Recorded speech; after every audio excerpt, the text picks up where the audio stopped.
Welcome to episode 100 of your CYS A+ Prep Cast. In today's milestone episode, we're diving deep into one of the most operationally critical areas in cybersecurity, vulnerability prioritization and escalation. As organizations are constantly identifying hundreds, sometimes thousands of vulnerabilities across their environments, it becomes essential to establish clear, scalable methods for determining which risks need immediate attention and which can be managed over time. Understanding how to prioritize vulnerabilities and escalate them appropriately ensures that limited resources are focused on the threats most likely to disrupt operations, cause data loss, or violate compliance obligations. This knowledge will strengthen your real-world analyst skills and is a fundamental topic on the CYSA Plus exam. Let's start with a definition of vulnerability prioritization. At its core, prioritization is the process of ranking vulnerabilities based on a variety of risk factors, including technical severity, ease of exploitation, the criticality of affected systems, the sensitivity of exposed data, and the current threat landscape. Because no organization has infinite resources or time, prioritization enables analysts to make strategic decisions about where to focus remediation efforts. Without prioritization, organizations risk spending time on low-risk issues while leaving high-impact vulnerabilities unaddressed. Vulnerability management programs must confront the fact that remediation cannot be instantaneous. Operational constraints, testing requirements, system dependencies, and change control policies all slow the pace at which fixes can be applied. This makes prioritization even more important. Analysts must evaluate which vulnerabilities present the greatest risk based on context, not just CVSS score, but also exploit availability, system exposure, and business relevance. Prioritization is what bridges the gap between vulnerability discovery and actionable, defensible remediation. One of the most widely used tools for supporting prioritization is the Common Vulnerability Scoring System, or CVSS. This framework provides a standardized way to evaluate vulnerabilities based on metrics such as attack complexity, required privileges, user interaction, impact scope, and confidentiality integrity, and availability impact. Analysts use CVSS scores to establish baseline severity ratings, typically ranging from low to critical. However, these scores are only a starting point. True prioritization requires layering in additional intelligence to reflect real-world risk more accurately. Exploitability is one of the most important factors beyond CVSS. If a vulnerability is known to have a publicly available exploit or is actively being used in attack campaigns, it warrants immediate prioritization, even if its CVSS score is moderate. Exploit databases, security advisories, and threat intelligence feeds all help analysts determine whether a vulnerability is being weaponized in the wild. Vulnerabilities that are theoretical are less urgent than those that are actively enabling breaches. Analysts must stay current with threat reports and understand how adversaries operate. The value and role of the affected asset also play a significant role in prioritization. A critical vulnerability on a test server is far less concerning than the same vulnerability on a domain controller, a financial database, or an externally facing customer portal. Asset classification frameworks help organizations define which systems are considered high value or mission critical, and this data is then used to enrich vulnerability reports and guide prioritization efforts. Analysts must ensure that vulnerability management tools are integrated with up-to-date asset inventories that reflect business value and technical interdependence. Real-world threat intelligence integration elevates prioritization from a static scoring exercise to a dynamic risk assessment process. Intelligence feeds provide context, such as whether a vulnerability is being exploited by ransomware groups, targeted by nation-state actors, or included in automated scanning kits. By integrating this intelligence into the prioritization workflow, analysts ensure that response activities align with emerging threats and that remediation efforts protect the organization from the most relevant attack vectors. Accurate prioritization depends on complete visibility, which is why asset inventory and vulnerability scanning must be foundational parts of any vulnerability management program. Analysts use automated tools to scan endpoints, servers, applications, and cloud environments for known vulnerabilities. These scans generate the data required to identify which systems are affected, how widespread the issue is, and whether compensating controls are already in place. Asset inventories must be continuously maintained to reflect changes in infrastructure, especially in dynamic or cloud-based environments. Risk assessments serve as the formal framework for converting raw vulnerability data into business-aligned prioritization.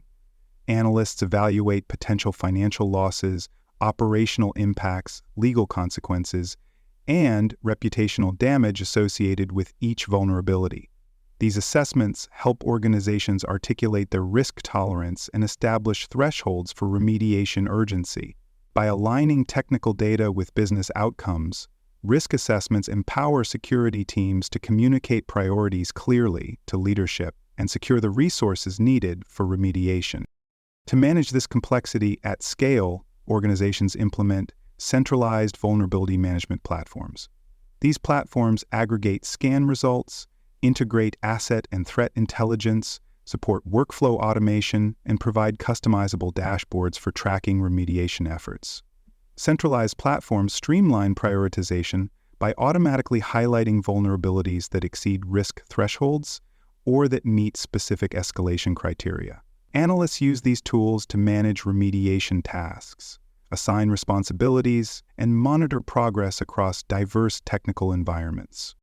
Every prioritization effort must be documented thoroughly. Analysts record the rationale for prioritization decisions, the timeline for remediation, the controls in place for deferred fixes, and the communication sent to stakeholders. This documentation supports transparency and accountability, and it creates a historical record that can be referenced during audits, incidents, or retrospective reviews. Proper documentation also helps avoid duplicated effort and ensures continuity when team members rotate or change roles. For more cyber-related content and books, please check out cyberauthor.me. Also, there are more security courses on cybersecurity and more at baremetalcyber.com.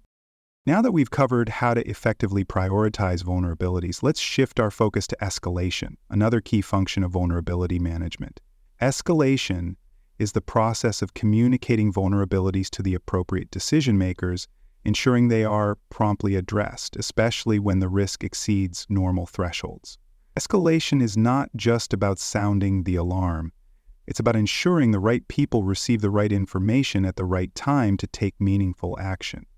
Without a clear escalation pathway, critical vulnerabilities can be delayed, miscommunicated, or deprioritized, increasing the organization's risk exposure.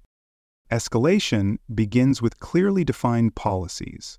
These policies outline when, how, and to whom vulnerabilities should be escalated based on predefined criteria. These criteria may include CVSS thresholds, exploitability status, impact on regulated data, or asset criticality. For example, an actively exploited vulnerability on a payment processing server may trigger immediate escalation to senior security leadership, while a low-risk flaw on an internal printer may follow standard remediation timelines. Clear policies help standardize escalation decisions and avoid inconsistency. Timeliness is essential. Vulnerabilities that meet escalation thresholds must be communicated rapidly, using standardized formats and verified delivery methods. Analysts often use structured reports that include the vulnerability details, affected assets, potential business impact, exploitability status, recommended mitigation steps, and remediation timelines.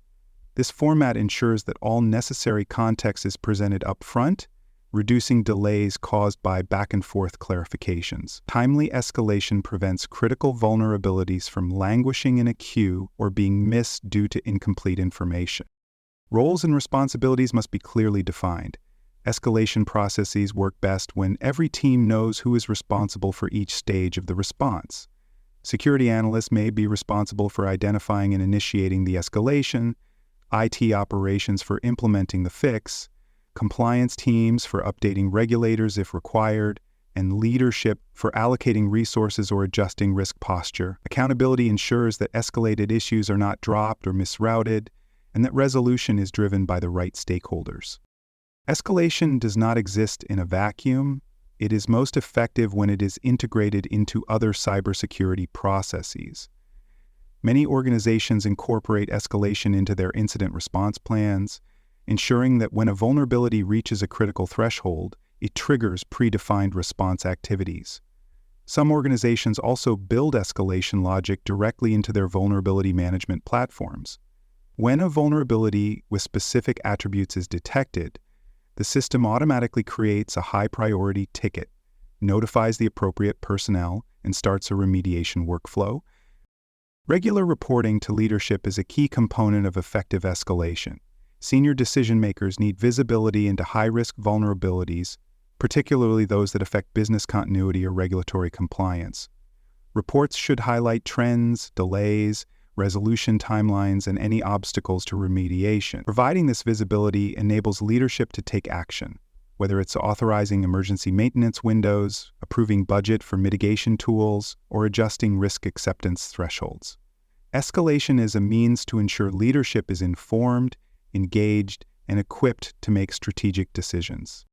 Training is necessary to ensure escalation procedures are followed properly. All personnel involved in vulnerability management, including analysts, IT administrators, developers, and compliance officers, should be familiar with the escalation process. Training includes how to recognize vulnerabilities that require escalation, how to use the communication templates, and how to track resolution progress. The current training reinforces process adherence, helps new staff onboard quickly, and reduces confusion during critical situations. Effective escalation relies on collaboration across teams. Security cannot act in isolation. IT must be ready to patch or configure systems. Development teams must be available to update code or libraries, and compliance officers must evaluate reporting requirements. Business unit leaders may need to authorize temporary service disruptions or evaluate the trade-offs between remediation and operational impact. Open communication and shared objectives help ensure escalated issues are resolved without unnecessary delays or friction between departments. Escalation policies and practices must evolve through continuous improvement. Analysts conduct postmortems to evaluate how escalated vulnerabilities were handled. Did the notification reach the right person? Was the response time acceptable? Were any obstacles encountered? Feedback loops from these reviews are used to refine escalation thresholds, update communication protocols, and clarify team responsibility. These insights help the organization mature its vulnerability management practices and respond more effectively in future cases. Finally, escalation practices must be documented with the same rigor as prioritization decisions. Escalation records should include the vulnerability details, the date and time of escalation, the recipients of the communication, the actions taken, and the final resolution. This documentation supports audit readiness, incident investigation, and trend analysis. It also allows security teams to demonstrate due diligence and improve future communication strategies. To conclude, Episode 100, Vulnerability Prioritization and Escalation are two sides of the same coin in effective cybersecurity management. Prioritization ensures that the most critical vulnerabilities are addressed first based on business context and real-world threats. Escalation ensures that when those vulnerabilities arise, they are communicated, acted upon, and resolved quickly through structured processes. Together, they enable organizations to manage risk efficiently, reduce the likelihood of incidents, and align security efforts with operational and strategic goals. Mastering these principles prepares you for success on the CYSA Plus exam and equips you to take on a leadership role in any cybersecurity operations environment. Thanks for listening. To learn more about cybersecurity, please visit baremetalcyber.com. There you will find best-selling books, videos, and even more free cybersecurity training courses. Please subscribe to the Prepcast and our various podcasts. And thanks for listening.